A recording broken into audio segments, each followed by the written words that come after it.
नमस्ते, मैं हूं संजय दीक्षित और आप देख रहे हैं दी जयपुर डायलॉग्स। चैनल को सब्सक्राइब करें, वीडियो को लाइक करें, शेयर करें और पत्रम पुष्पम की सहायता करें हमको। जो स्क्रीन पर आपको QR दिख रहा है उसको स्कैन करके।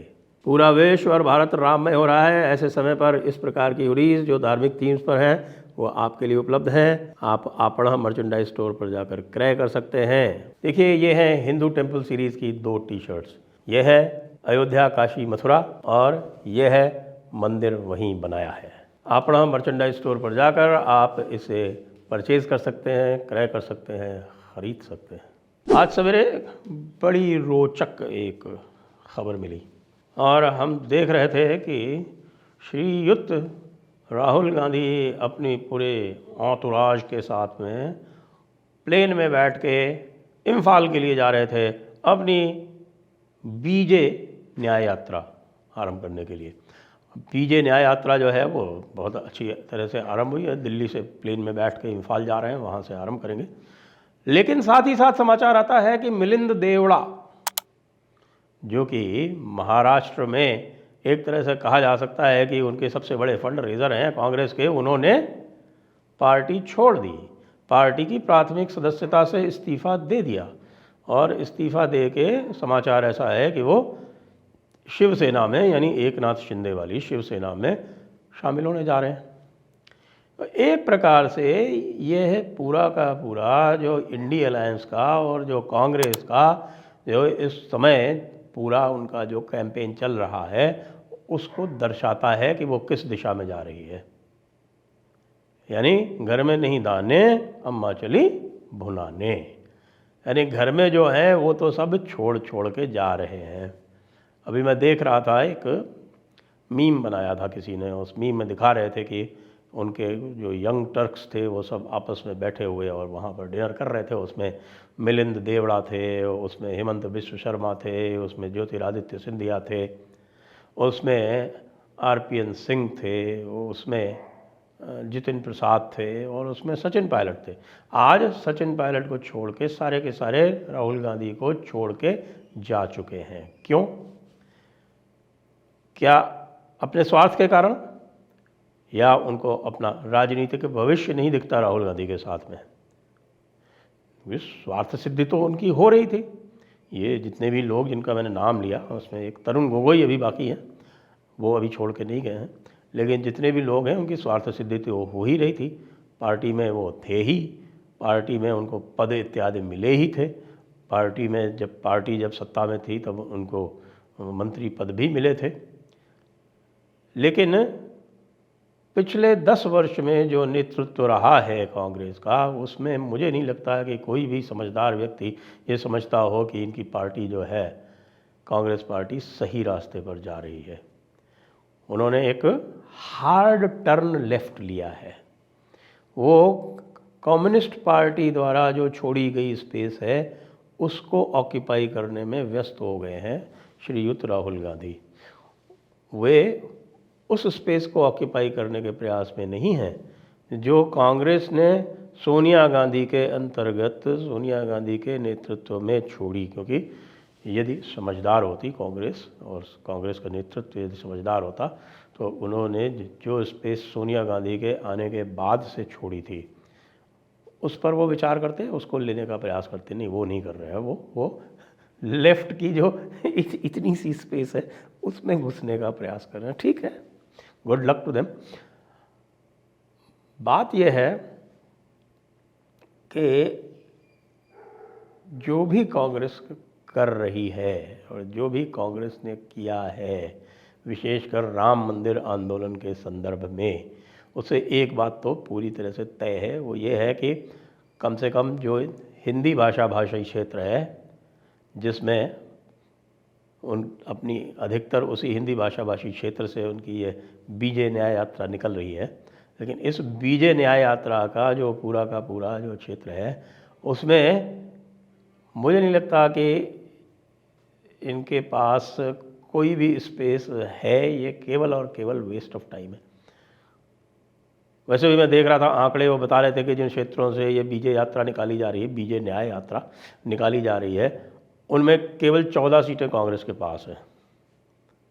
14 सीटें, यानी असम में 2 सीटें, बंगाल में 2 सीटें, बिहार में 1 सीट, छत्तीसगढ़ में 2 सीट, झारखंड में 2 सीट, इस तरह से उत्तर प्रदेश में 1 सीट, मध्य प्रदेश में 1 सीट तब थी, अब 2 हो गई हैं उपचुनाव के बाद में।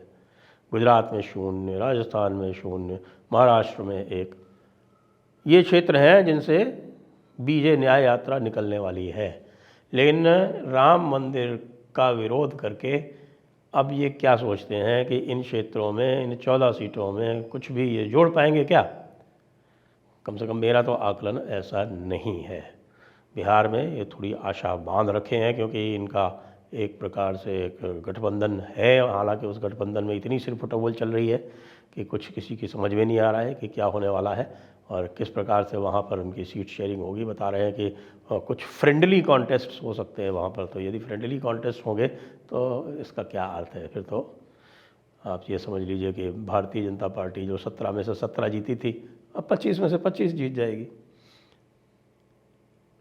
फिर ये जो सारा का सारा जो दिशाहीन जो नेतृत्व है, ये कहाँ ले जा रहा है कांग्रेस पार्टी को, इंडी अलायंस को? हम देख रहे हैं कि उत्तर प्रदेश में भी वही हाल हो रहा है। अखिलेश बाबू और कांग्रेस में एक तरह से लुका छिपी का खेल चल रहा है। जैसा बताया गया मुझे कि लोगों ने सोनिया जी को समझा दिया है। सोनिया जी, जिनको एक शंकराचार्य जी स्वर्णा कहते हैं, क्योंकि वो पारस के देश से आई हुई हैं। अब यही रह गया है कांग्रेस के पास में कि अब शंकराचार्यों को अपनी पार्टी में शामिल कर ही लिया है इन्होंने। एक तो बिल्कुल खुले रूप से ही बोल ही रहे हैं, और दूसरे जो हैं वो खुले रूप से नहीं, तो जो उनके जो कथन हैं वो सब उसी प्रकार के। तो अब स्वर्णा जी जो हैं उनको ये समझा दिया किसी ने जाके कि भाई देखिए, मुसलमान जो है वो सारा का सारा राहुल में संभावनाएं देख रहा है, वो राहुल के साथ आने के लिए तैयार है, और इसलिए जो भी रीजनल पार्टीज़ हैं उनको बहुत अधिक महत्व ना दिया जाए। कांग्रेस किसी भी प्रकार से अपना जो उनका स्पेस है सीटों के संदर्भ में वो ना छोड़े, और जहाँ पर कांग्रेस अकेले लड़ रही है वहाँ पर किसी को स्पेस ना दे। Very good. तो ये जो स्पेस जो था जिसकी बात कर रहे हैं, वो तो अभी 3 स्टेट इलेक्शन में हिंदी हार्टलैंड में देख लिया गया, वो उसका टेस्ट हो गया।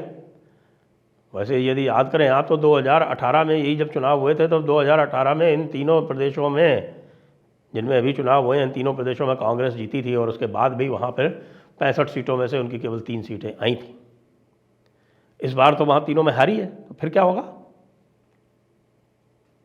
हो सकता है एक भी ना आए इस बार, क्योंकि मुझे बताया गया है कि भाई जैसे कि पार्लियामेंट सीट की बात है, यद्यपि छिंदवाड़ा में सारी की सारी विधानसभा सीटें जो हैं वो कमलनाथ ने नहीं जितवाई हैं, कांग्रेस ने ही सारी जीती हैं, लेकिन उसके बाद भी नकुलनाथ जो हैं उनका पैसेज, उनकी राह आसान नहीं है वहाँ भी। तो फिर ये बीजे न्याय यात्रा निकाली किस लिए जा रही है? बीजे न्याय यात्रा के बारे में मुझे तो ये ध्यान आता है कि ये बीजे न्याय यात्रा जो है वो केवल एक्टिविटी के लिए निकाली जा रही। हमारी ब्यूरोक्रेसी में कहा करता था कि भाई कुछ तुम्हारे पास काम है या नहीं है, कुछ तुम परिणाम दो या ना दो, एक्टिविटी करते रहो, परिणाम के बारे में चिंता मत करो। वैसे तो जो गीता में कहा गया है कर्मण्येवाधिकारस्ते मा फलेषु कदाचन, उसका उदाहरण भी लोग इसमें लगा देते हैं कि नहीं अपना कर्तव्य कर रहे हैं। जी नहीं, ऐसा नहीं होता है। कर्मण्येवाधिकारस्ते मा फलेषु कदाचन में ऐसा नहीं होता है कि उसमें लक्ष्य ना हो। लक्ष्य और परिणाम तो अवश्य उसमें दृष्टि में रखा ही जाता है। बिना लक्ष्य के और बिना परिणाम के कोई कर्म नहीं होता। कर्म के साथ में लक्ष्य और परिणाम की चिंता आवश्यक है, लेकिन ये ध्यान रहना चाहिए कि आपका जो अधिकार है वो कर्म में है। ध्यान पूरा कर्म में लगाओ, क्योंकि परिणाम में तो बहुत सारे कोई अप्रत्याशित बाधाएं आ सकती हैं।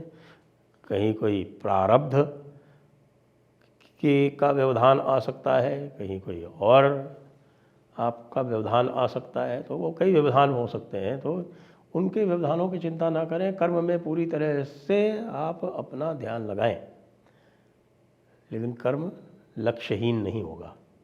यहाँ तो लक्ष्यहीन कर्म कर रहे हैं, एक्टिविटी ट्रैप बोलते हैं इसको। हमें केवल एक्टिविटी करनी है, हम एक्टिविटी करते रहेंगे, बाकी कुछ हो या ना हो उससे कोई फ़र्क नहीं पड़ता। और एक्टिविटी करने से क्या है कि भाई जनता की निगाह में रहेंगे, अखबारों में आते रहेंगे। अखबारों में वैसे कुछ भी नहीं आना, क्योंकि अब तो अखबार जो है वो पूरे, आप यहाँ से यात्रा शुरू करने वाले हैं और पूरा का पूरा जो मीडिया है वो राम मंदिर से भरा पड़ा है, अटा पड़ा है, और कम से कम अगले 10-15 दिन तक तो यही स्थिति रहेगी और आगे भी वही रहने वाली है। उसके बाद फिर बजट आ जाएगा, सेशन आ जाएगा, अंतिम सेशन 17वीं लोकसभा का, और उसके बाद फिर चुनाव का बिगुल बज जाएगा, चुनाव की घोषणा हो जाएगी। तो हो गया राम नाम सत्य इस बीजे न्याय यात्रा का। अब इतनी बड़ी मूर्खता के लिए राहुल गांधी को हम साधुवाद दे सकते हैं और ये कह सकते हैं कि थोड़ा बहुत भी अगर इंदिरा जी से सीख लेते ना तो गाड़ी जो है वो तर जाती, नाव किनारे लग जाती। इंदिरा जी ने तो विश्व हिंदू परिषद से भी हाथ मिला लिया था, और उस समय अटल जी जो थे वो सेक्युलरिज्म के एक्सपेरिमेंट में लगे हुए थे। जो ये 1984 में जो 2 सीटें आई थी, वो केवल और केवल इंदिरा गांधी की मृत्यु के कारण उत्पन्न लहर का परिणाम नहीं थी। उसमें हमारे अटल जी के जो सेक्युलरिज्म एक्सपेरिमेंट था ना, उसके कारण जो पूरा का पूरा काडर था वो अलग होकर वैसे ही बैठ गया था, पहले ही बैठा हुआ था। यदि इंदिरा जी वाला किस्सा नहीं होता तो 2 की जगह 20 आ जाती, इससे ज़्यादा नहीं आनी थी। तो भैया अपनी दादी का ध्यान कर लो राहुल गांधी, वैसे ना करो, इसी तरह से एक्टिविटी ट्रैप करते रहो, कुछ न कुछ दिखाते रहो और न्याय योद्धा बने रहो। और बीजे न्याय यात्रा के लिए आपको शुभकामनाएं। जय हिंद, जय भारत, वंदे मातरम।